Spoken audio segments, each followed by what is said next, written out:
यस्यान्तं न विदुः सुरासुरगणाः देवाय तस्मै नमः देवाय तस्मै नमः। ॐ श्री परमात्मने नमः। अथ प्रथमोऽध्यायः। We will chant from the 19th shloka which we have learnt yesterday. Om सघोषोधार्तराष्ट्राणां हृदयानि व्यदारयत् नभश्च पृथिवीं चैव तुमुलो व्यनुनादयन् अथ व्यवस्थितान् दृष्ट्वा धार्तराष्ट्रान् कपिध्वजः प्रवृत्ते शस्त्रसम्पाते धनुरुद्यम्य पाण्डवः हृषीकेशं तदा वाक्यम् इदमाह महीपते। अर्जुन उवाच सेनयोरुभयोर्मध्ये रथं स्थापयमेच्युत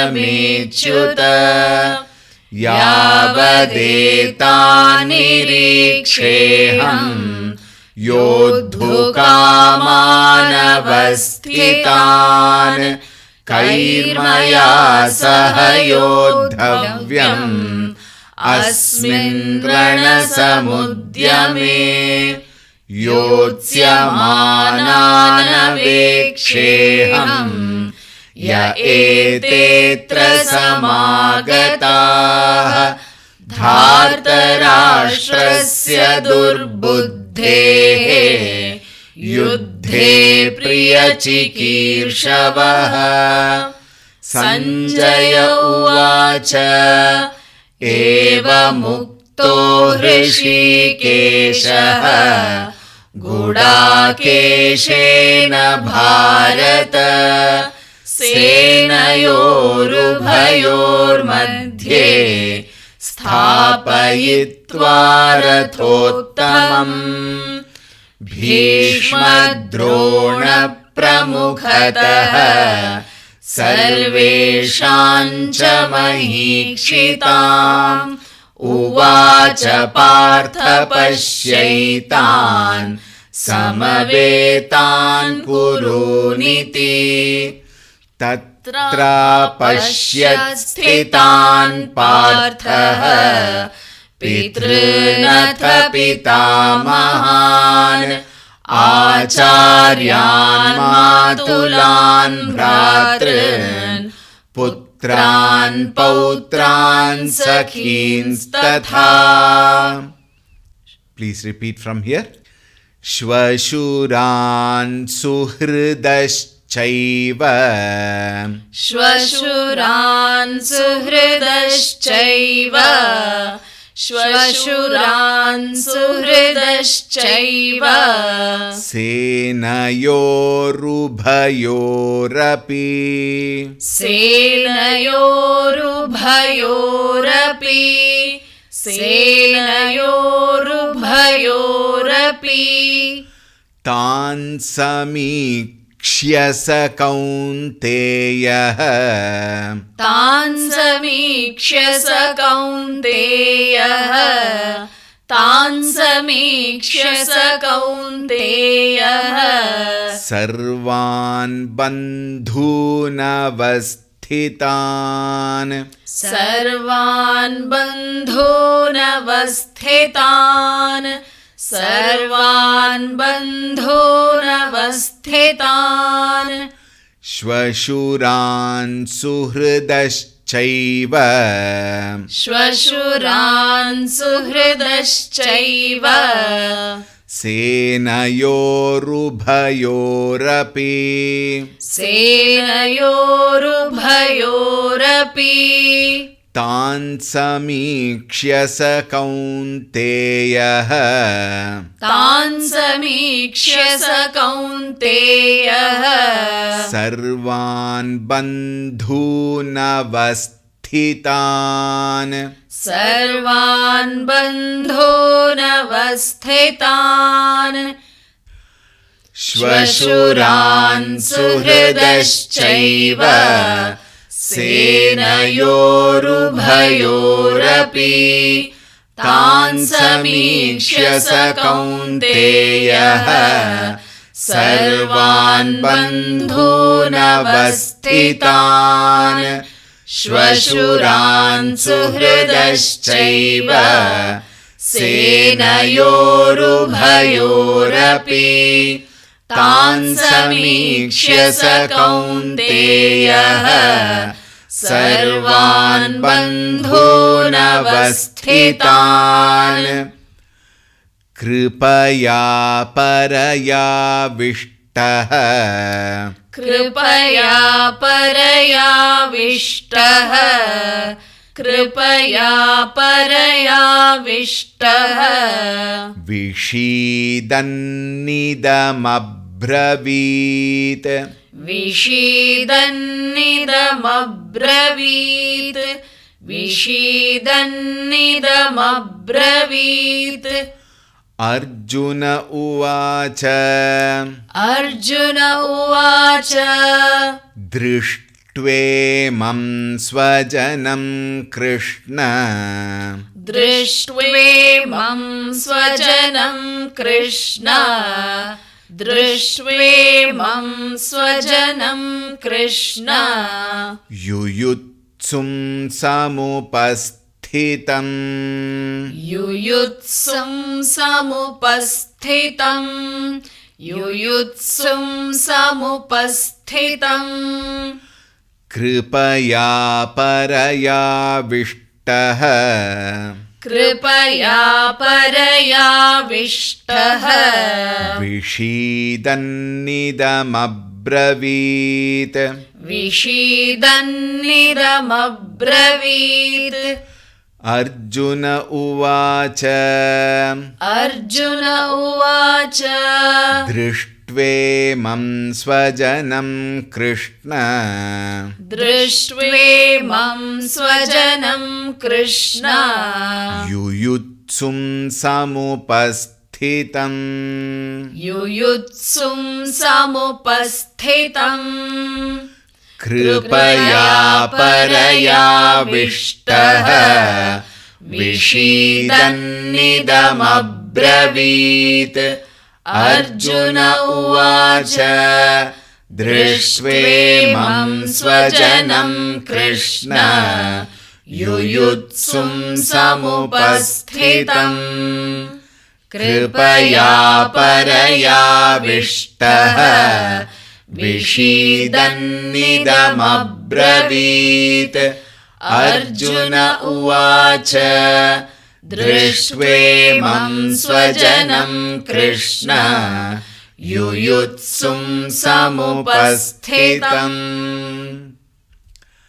सीदन्ति मम गात्राणि सीदन्ति मम गात्राणि सीदन्ति मम गात्राणि मुखं च परिशुष्यति मुखं च परिशुष्यति मुखं च परिशुष्यति वेपथुश्च शरीरे मे वेपथुश्च शरीरे मे वेपथुश्च शरीरे मे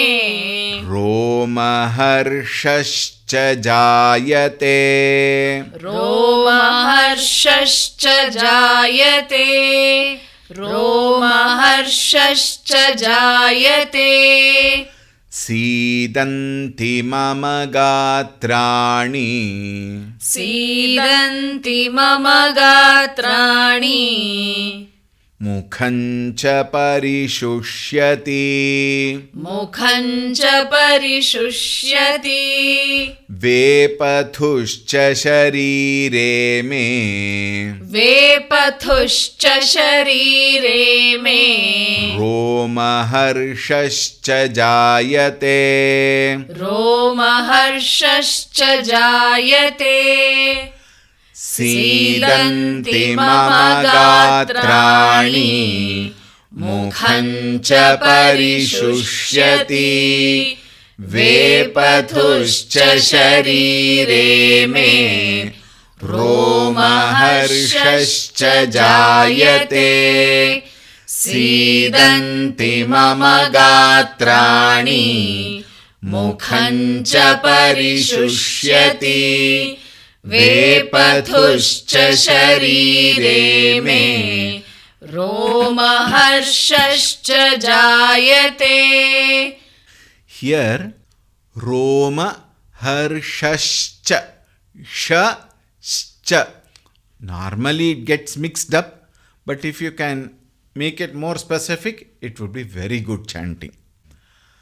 गाण्डीवं स्रंसते हस्तात् गाण्डीवं स्रंसते हस्तात् गाण्डीवं स्रंसते हस्तात् त्वक्चैव परिदह्यते त्वक्चैव परिदह्यते त्वक्चैव परिदह्यते न च शक्नोम्यवस्थातुं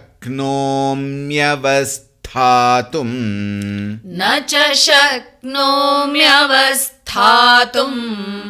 न च शक्नोम्यवस्थातुं भ्रमतीव च मे मनः भ्रमतीव च मे मनः भ्रमतीव च मे मनः गाण्डीवं स्रंसते हस्तात् गाण्डीवं स्रंसते हस्तात् त्वक्चैव परिदह्यते त्वक्चैव परिदह्यते न च शक्नोम्यवस्थातुं न च शक्नोम्यवस्थातुं भ्रमतीव च मे मनः भ्रमतीव च मे मनः गाण्डीवं स्रंसते हस्तात् त्वक्चैव परिदह्यते न च शक्नोम्यवस्थातुं भ्रमतीव च मे मनः गाण्डीवं स्रंसते हस्तात् त्वक्चैव परिदह्यते न च शक्नोम्यवस्थातुं भ्रमतीव च मे मनः निमित्तानि च पश्यामि निमित्तानि च पश्यामि निमित्तानि च पश्यामि विपरीतानि केशव विपरीतानि केशव विपरीतानि केशव न च श्रेयोनुपश्यामि न च श्रेयोनुपश्यामि न च श्रेयोनुपश्यामि हत्वा स्वजनमाहवे हत्वा स्वजनमाहवे हत्वा स्वजनमाहवे निमित्तानि च पश्यामि निमित्तानि च पश्यामि विपरीतानि केशव विपरीतानि केशव न च श्रेयोनुपश्यामि न च श्रेयोनुपश्यामि हत्वा स्वजनमाहवे हत्वा स्वजनमाहवे निमित्तानि च पश्यामि विपरीतानि केशव न च श्रेयोनुपश्यामि हत्वा स्वजनमाहवे निमित्तानि च पश्यामि विपरीतानि केशव न च श्रेयोनुपश्यामि हत्वा स्वजनमाहवे.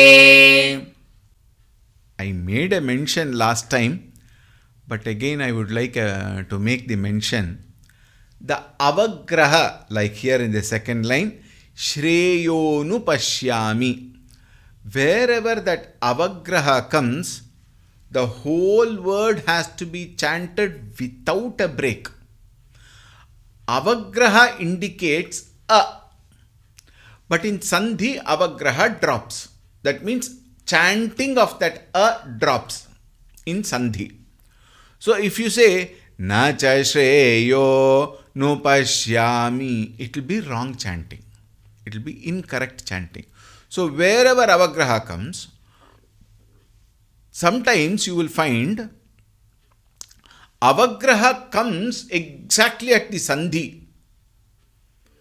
When avagraha comes at the sandhi, either we split the sandhi and make a mention of a. But sometimes it will come in the second pada, and in between the pada that avagraha comes, and in case you chant and you continue without taking a breath in between, then what happens? Automatically the break comes at avagraha. And then if you continue, meaning will be opposite. Like very popular shloka in the Bhagavad Gita. Yada yada hi dharmasya glanir bhavati bharata abhyuttanam adharmasya tadatmanam srijamyaham. This is the shloka, 4th chapter. And what is the actual shloka there? Abhyuttanam adharmasya. I will, what do you call it as? Remove adharma. I will subdue adharma. But in case, like for example, some of the audio, pre-recorded audio, popular audio chantings, we find abhyuttanam dharmasya. Like that, they would have cut unnecessarily there. And then what happened? I will kill dharma. The whole meaning changes. So this avagraha, wherever it comes, it is very important, and the whole word where avagraha is must be chanted in one breath, and you, even if you have to struggle taking breath, you struggle and then chant at least 2 words, and then you can take the breath. Please be very careful there, because the meaning changes. One may say, Swamiji, we don't know any meaning, nothing. We are just chanting. You may chant, but if you can take care of this, it will be a nice chanting. It will be correct chanting. Alright, because at home you see, small children keep listening to you. I, for myself, I used to learn lot of shloka when my grandmother used to chant loudly and cook at the kitchen. My mother also used to continue, and I also received a lot of such shlokas, Shravana Matrena. And now after learning, I find so many mistakes which I committed.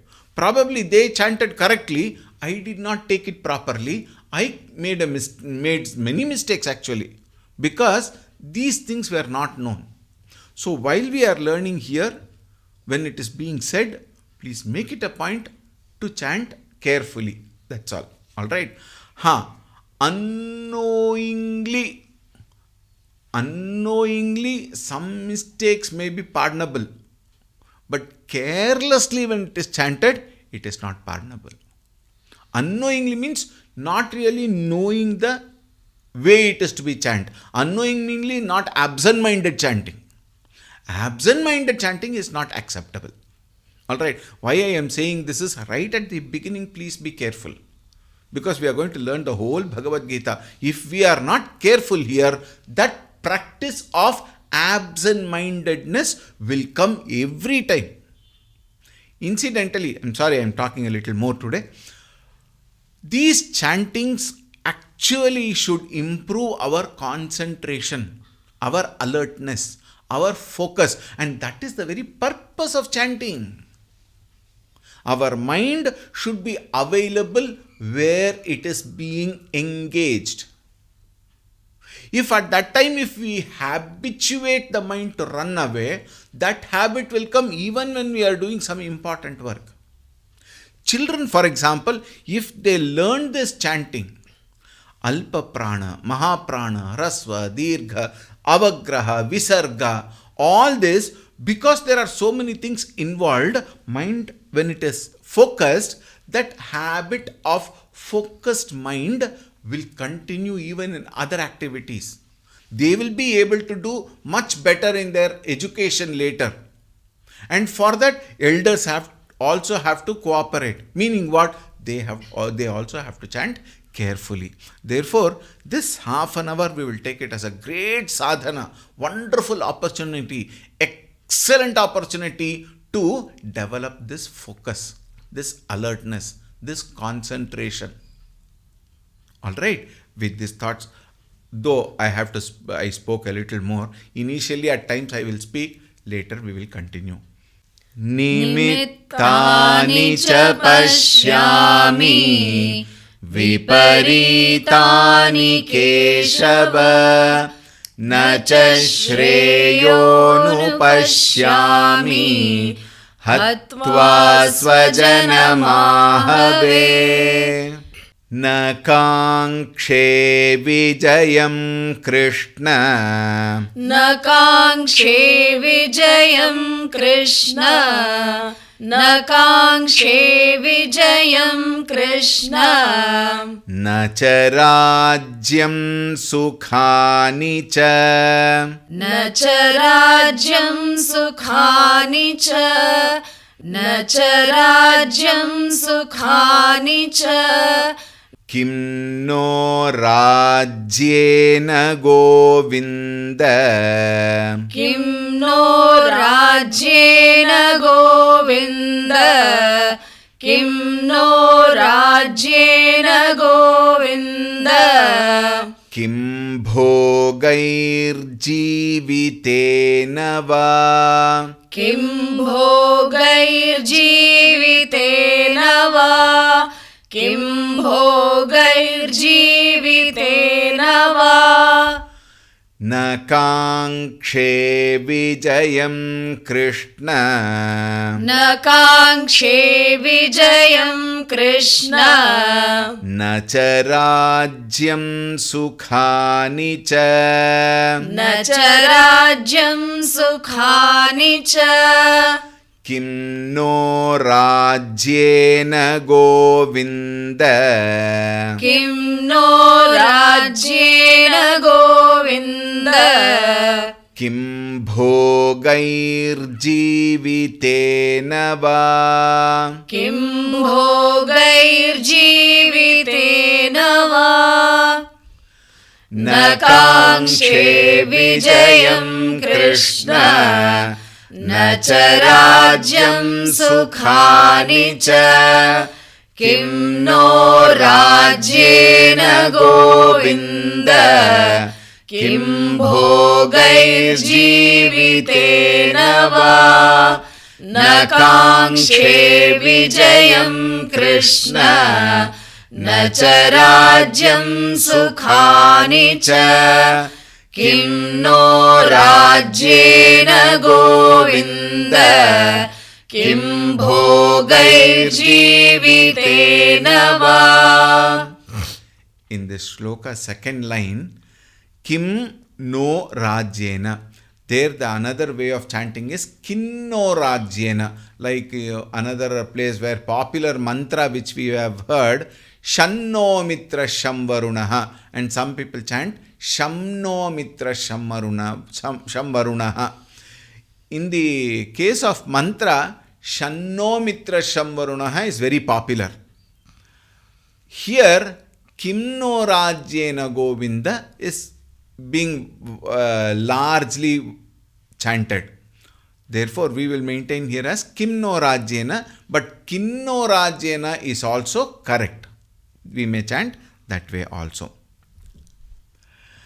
Yeshamarthe kangshitam naha. Yeshamarthe kangshitam naha. Yeshamarthe kangshitam naha. Very often you will find Eshamarthe in other places. Here it is specifically Yeshamarthe. So we will have to chant it that way.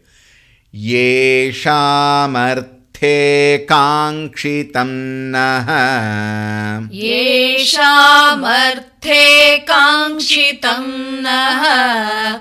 Yeshamarthe kangshitam naha. Rajyam bhoga sukhani cha. Rajyam bhoga sukhani cha. Rajyam bhoga sukhani cha. Ta imeva sthita yuddhe. Ta imeva sthita yuddhe. Ta imeva sthita yuddhe. Now please note, pranan tyaktva dhanani cha. Pranan tyaktva dhanani cha. Pranan tyaktva dhanani cha. The shabda here is pranan tyaktva. Because of sandhi, pranan tyaktva it becomes. It cannot be pranam tyaktva. Alright, so please take care here. Yeshamarthe kangshitam naha. Yeshamarthe kangshitam naha. Rajyam bhoga sukhani cha. Rajyam bhoga sukhani cha. Ta imeva sthita yuddhe. Ta imeva sthita yuddhe. Pranan tyaktva dhanani cha. Pranan tyaktva dhanani cha. Yeshamarthe kangshitam naha. Rajyam bhoga sukhani cha.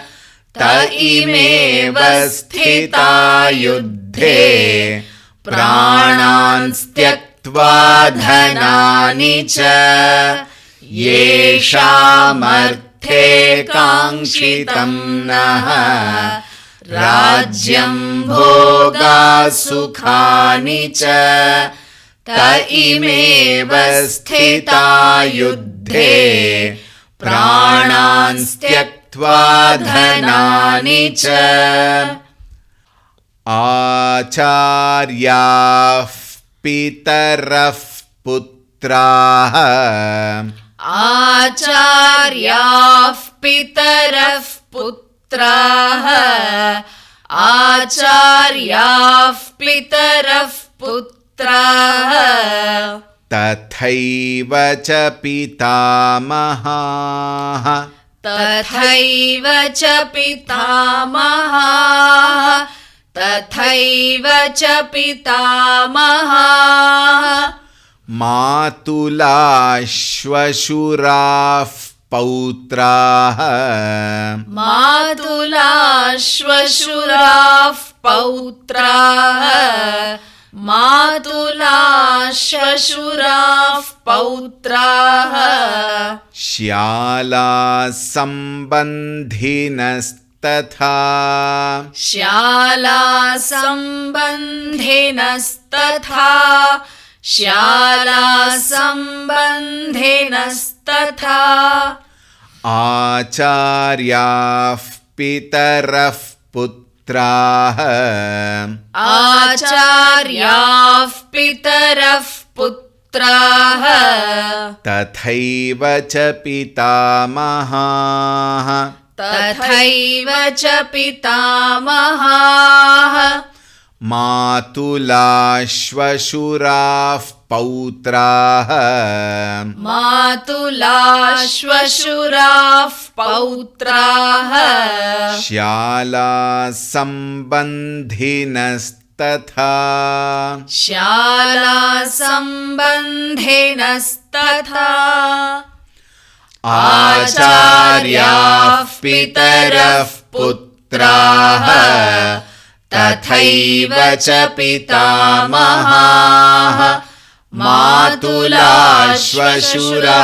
पौत्राः श्यालासम्बन्धिनस्तथा आचार्याः पितरः पुत्राः तथैव च पितामहाः मातुलाश्वशुराः